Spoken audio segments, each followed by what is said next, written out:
Hello everyone, it's Dylan from Yu-Gi-Oh! Everything, and welcome back to another Yu-Gi-Oh! 7's video. This time, we will be going over the very first episode, the premiere of Yu-Gi-Oh! 7's here on the channel. This is my episode 1 review, and boy oh boy, I am very excited to talk to all of you about this episode down below, so please leave your thoughts. At the moment, we do not have any official subs. Thank you to everyone in the community who helped get this episode subbed, to the people who translated, and the people that were able to put these subtitles to the actual episode. If you go to any third-party sites, you probably will be able to find 7 subbed. I can't put any sort of link in the description. I know a lot of people have been asking me where to watch it, because I know that's something you can get in trouble for. So unfortunately, I can't put any link, but the subbed episode is out there. And with that out of the way, I think a majority of people have probably seen the episode by now. If you have not, you can definitely put this review on watch later if it interests you,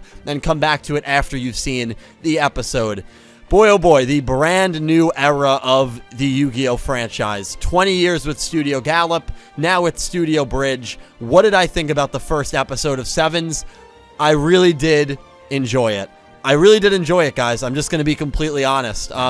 The only thing that I probably didn't like, the only thing that made it feel not like a Yu-Gi-Oh! Anime to me was the character designs, and that's something that is still going to take a bit of time for me to get used to. I think it's going to take a bit of time for a lot of people who are giving this show a shot that have been very long-time fans of the Yu-Gi-Oh! Franchise to get used to. The characters, it's not even about the age, it really is more so about the designs. They don't have that same feel that Yu-Gi-Oh! Characters have had since the very first anime back in Duel Monsters. And there were times where I was watching and I was kind of like, wow, this is really, it just doesn't look like Yu-Gi-Oh! And it doesn't feel like Yu-Gi-Oh! Because of the character designs. But outside of the character designs, everything felt like a Yu-Gi-Oh! Anime to me. The dueling, the triumphant Heart of the Cards-esque speech that Yuga gave right before he took his final turn, obviously defeating Hologram Man, which was clearly an ode to Seto Kaiba, based on how he looked, even how he talked, and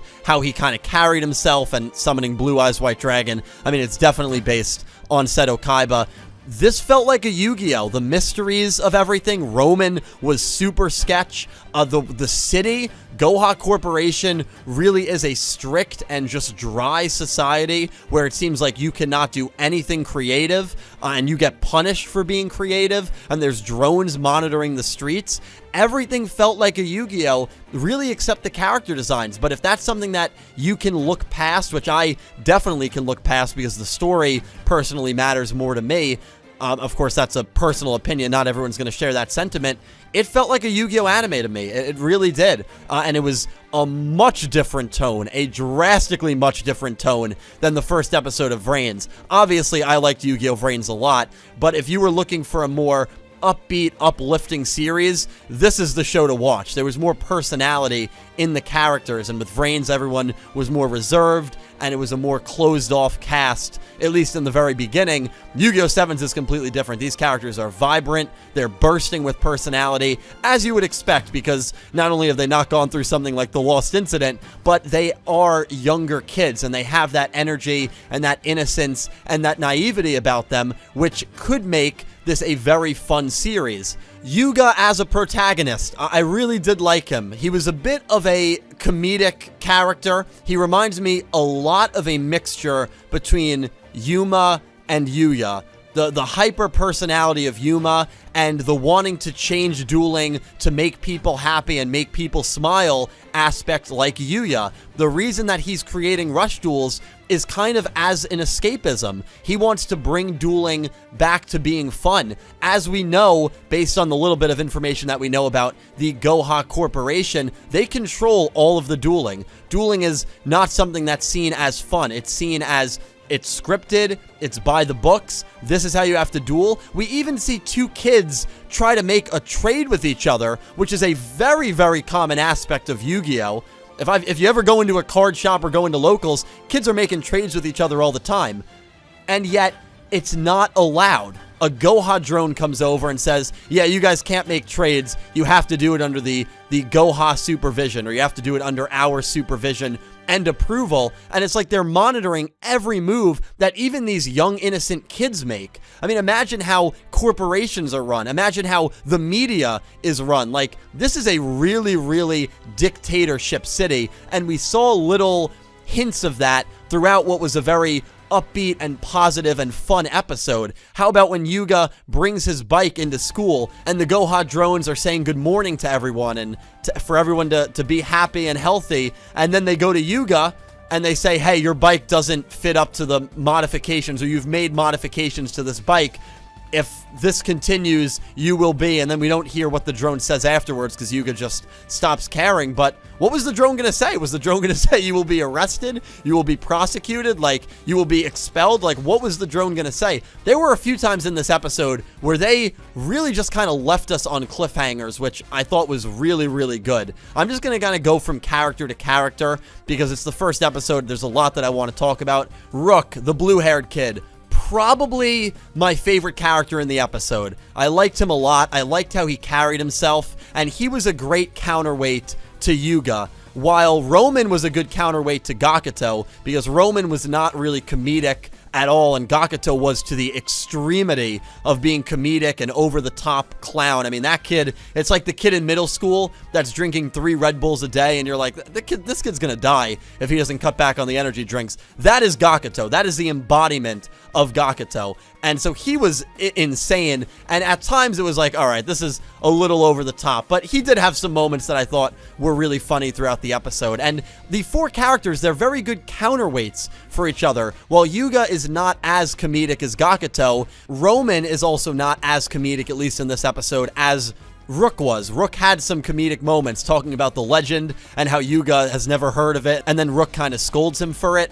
There were some funny moments in this episode, and something about Rook that does not get explained, that he tries to explain, which was another pretty funny scene, and the kids cut him off, because again, they're young kids, they really don't have an attention span. Rook seems to be able to turn off things that run on electricity. Yugioh's bike is moving past him, and with his hand, he hits Yugioh's bike, and his bike just breaks down. The drone comes in and says, hey, you guys are not allowed to be here. You have 6 minutes and 66 seconds, which I'm going to touch on in a second, to get out of here. Otherwise, you will be reported. And Rook reaches out at the drone and shocks it and gets the drone to turn off. And he starts talking about how he has this power, and he's about to mention something about the devil, like he has the power of the devil or something, and then Yugioh's just like, oh guys, I got it to work, and Roman and Gakuto stop listening to Luke. That was actually a pretty hilarious scene. But Rook has some power, which hopefully we'll learn more about in the future, that he's able to just twice a day stop electricity or electronics from working. Does that mean he can walk into a building and just shut the entire building down? Or in the middle of a duel, he can just hit his duel disc and the duel goes null and void? That's a pretty interesting power. Why does he have that power? Also, why does he even know about this location? Right, the whole schematics of getting here, and that's probably something that could be a little annoying if they don't touch on it more, at least to me from a storytelling perspective. Rook's talking about how there's this back door in Goha Corporation, and the next thing you know, they're going down the staircase of this abandoned building. Rook has no explanation as to how he knows this is a thing. And Yugioh doesn't question it because, again, Yugioh is naive, as you would expect all of these characters to be. You try to do this to Yusaku in the last show, and he's asking you a million questions about it. But Yugioh is a different kind of protagonist than Yusaku. He's more naive, go with the flow. He reminds me, again, a lot of Yuma. And so they're in this area that is a backdoor of Goha, and Goha seemingly is okay with Yugioh installing his rush duels and eventually winning the duel and getting his rush duels to every single citizen of Goha City. And I can't imagine, with everything we know about Goha, that is something they are completely fine with. They like ruling dueling, just like ruling pretty much their entire city with an iron fist from what we know. And so the way that it was described by Rook, it's an urban legend. Was this maybe someone who worked for Goha Corporation who was a leaker? Someone who was very angry with what Goha was doing and wanted to give someone like Yugioh an opportunity to break through this oppressive style of living? hopefully we learn more about that individual, because based on what we know, it doesn't seem like this would be a regular thing that Goha Corporation would do, because I don't really know what they gain from it. And obviously the whole premise of this episode is learning about rush duels, which we do. I thought the rush duel tutorial was actually done really well. It was quick, it was very quick, but it showed us everything we needed to learn about rush duels. And this big door opened after Yuga beat Hologram Man, which he was able to do thanks to a crazy Heart of the Cards Sevens Road Magician final turn, really an OTK. And I think this was probably the quickest duel we will see. The duel wasn't, you know, it was great to see Blue Eyes summon, but the duel wasn't really anything too special. Again, it was more like a tutorial level in an early video game. It was like a tutorial for rush duels, so I don't really have too much of an issue with the dueling. Hopefully we'll see some longer duels, some more back and forth action later on in this series. But this big door opens, and so is Yuga automatically Duel King, or does he have to go through this door? And what lies through this door? Does Goha Corporation know what lies through this door? Or again, was this someone who created a back door into the corporation because they hated the corporation? It's akin to someone leaking important documents from a corporation that they don't really believe in and that they're disgruntled with.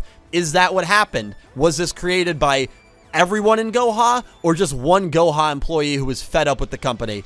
And how did Rook know about the location? So a lot of questions there, but again, it's the first episode, and these questions can definitely get answered as the series goes on. Another thing that I have to talk about is Roman Kirishima, because she, for me, almost like stole this episode. She was incredible, because not only was she a very helpful character, she gave Yuga the idea of installing it with real-time data, almost as if she... I feel like she was playing dumb, because she gives that great idea, and then as the duel's going on, she starts acting like, oh, is summoning 3 monsters really that impressive? And she starts, like, kind of questioning everything as if she doesn't know what's going on, even though she just gave Yuga the correct idea of installing this program while the duel was going on.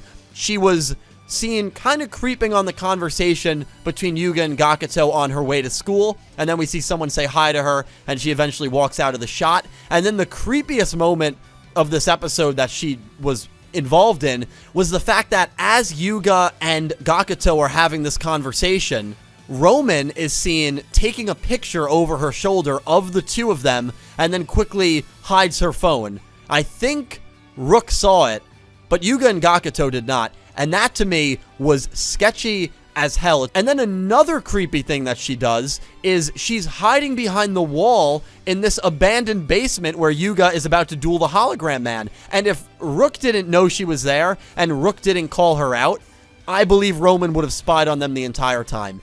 And once this whole Hologram Man thing is defeated and the doors open up, she takes another picture. She's clearly trying to document everything that's happening. And I don't know, man. I just think that that screams Goha Corporation spy, or she's spying for someone.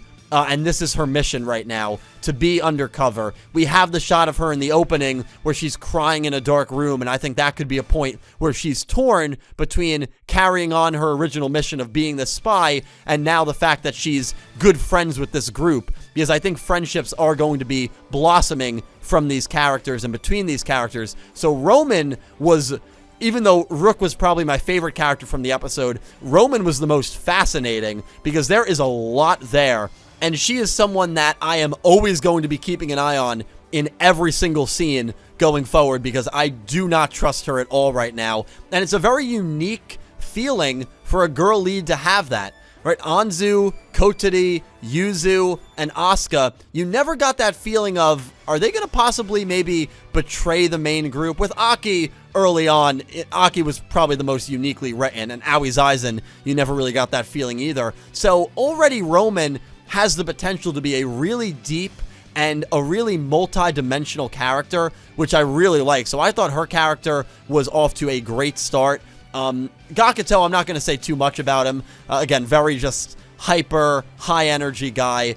Needs to take a relaxer. Needs to lay off the caffeine a little bit. But he had some funny moments. Probably the funniest moment of the episode for me is when Yuga takes the Blue Eyes burst stream to the face. And as the attack is coming in, Gakuto just goes, "Please forgive us." That's what he yells, which is just incredible when you really think about it, because Yugioh is about to take a big chunk of damage. He's not going to lose, but Gakuto is basically saying that to the Goha drone that is watching the duel. And so it's almost like a double punch in the gut for Yugioh. Not only is he taking this 3,000 attack burst stream right to the face, but one of the only people in his corner is already begging for forgiveness because he thinks the duel is over. And then when he goes over and sees that Yugioh has no cards in his hand, he has the over-dramatic scene where he's like, oh my god, it's over. He's lost. There's no potential for a comeback. And then we learn about Rush Duel's other main feature where you draw 5 cards and Yugioh pulls off that great combo and gets the victory. Another piece of symbolism that I thought was really interesting, and this is one of those subliminal things that younger kids are not going to pick up on. Goha Corporation drones, when something is going on and the time limit starts, you have 6 minutes and 66 seconds to complete what you're doing within that time limit. 666. It's not even subtle. It's not even subtle. I mean, the correct way to say that measure of time is 7 minutes and 6 seconds, and yet the writers purposely selected 6 minutes and 66 seconds, and I think that's honestly symbolism to show that Goha City is essentially hell. It is a really hellacious dictatorship, and we've already seen signs of that. Remember, we're only seeing signs of it from the perspective of an elementary school. Who knows what life is like for the actual adults of Goha City? And the fact that the writers intentionally picked 6 minutes and 66 seconds, 666, in my opinion, is very symbolic, and I think really does symbolize how hellacious Goha City really is going to be and how horrible Goha Corporation is going to be. And that's why I think there's a lot of potential here, guys. You have a very innocent, upbeat set of characters that we can all relate to in a way, because we were all their age at one point. We were all young. We were all naive to how the world works. If Goha City really turns out to be this crappy place and Goha Corporation turns out to be this ruthless corporation that does a lot of morally gray things, and our main 4 characters have to go out and face that and face the harsh realities of the world, I think that could be really interesting. Again, I don't think this show is going to be dark. I don't think Yugioh 7s is going to be dark, but I think too often, especially I've seen in the Yu-Gi-Oh community, people romanticize dark plot moves with good writing and good storytelling. And I don't really think that that's something that's necessarily correlated. Sure, I like my shows to be a little more mature and dark, but like I'm watching Psycho Pass right now, and Psycho Pass is one of the most dark and mature shows I've probably ever seen. A lot of really messed up and deep stuff in that show, and I'm on season 3, and I watched an episode of that, and then I watched 7 subbed, and I'm like, you know what? I kind of like the balance here. Not everything needs to be dark and intense, and on top of that, season 2 of Psycho Pass, very dark, had 2 of the most effed up scenes I've ever seen in anime and probably in media, and season 2 is not good. Psycho Pass season 2 is very dark. I didn't enjoy it. Most people didn't enjoy it. This whole thought of a show needs to be dark and gritty for it to be enjoyable, I don't think that is something that is true at all. And so even if Sevens is going to be more lighthearted, as long as the comedic moments hit, and as long as they have their moments of maturity and of things that even older fans like myself can take away from the anime, I think it's going to be a very fun show at the end of the day. And so episode 1 of Sevens, I really did enjoy it. I enjoyed it more than I thought I would, honestly. The character designs, again, being the one thing that I'm still having trouble getting used to, but I'm sure I will get more used to that as the show goes on. But guys, I really just want to hear what you have to say. My episode 1 review of Reigns was very long, and I knew this review would be very long as well. There has been a lot of back and forth on Sevens, so I've seen a majority of positive things from people who watched it, or at least people saying that they're going to stick with it. And I thought this episode did really well. Roman was sketchy. You know, Rook has this power that we don't really know about. Why were they able to get rush duels to everyone so easily? Why was the back door so easily accessible? And obviously, whoever made this code programmed it in the tablet that there needed to be a new style of dueling to take over in order to beat Hologram Man? So there's a lot of unanswered questions, and I think that's going to draw a lot of people back to at least watch the next episode and maybe the next few episodes and see how it goes. It's going to take some time before it potentially reaches its peak. Episode 1, a lot of world building, as you would expect. But yeah, those are my thoughts on episode 1 of Yugioh Sevens. I am really excited. I mean, really, really excited to hear from all of you down below. A special thank you to my Platinum tier patrons Alexa Baker, Glen McGookin, Jorge Carrillo, Horace Maye, Goosey Q, Vincent Van Der Veen, Panther J, Smith620, Jorge Leon, Blue Maiden 28, Jarrett Buller, Gabe G, and Aura Dragon, and to my Diamond tier patrons Jesse Wood, Latrell Smith, Sean, and Melinda Phantom, and to my Egyptian God tier patron Syn Cloud. Thank you to everyone who is a patron, and thank you to everyone who is a channel member, and thank you to everyone who just watches my videos. Without all of you guys, I would not be able to do this. There is going to be a lot more Yugioh 7's content coming up on this channel. I hope you're all looking forward to it. I hope you enjoyed my review. Thank you all so much for watching, and I hope you have an amazing day.